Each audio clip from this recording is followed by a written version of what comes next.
Hey everyone, welcome back to the channel. In today's quick tutorial, I'm going to show you how to change your Facebook page name step by step using the latest 2025 layout. Whether you've rebranded your business, started a new project, or just want a cleaner name for your page, this process is super simple. Let's get right into it. First, open Facebook and go to the page you manage. If you're on desktop, you can find your pages by clicking your profile picture in the top right corner and selecting See All Profiles. Then, choose the page you want to update.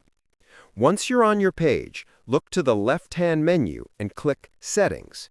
From there, select Page Information. Now you'll see your current page name at the top. Click the Edit icon next to your name.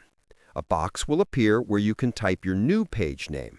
Make sure it's clear, relevant, and follows Facebook's guidelines.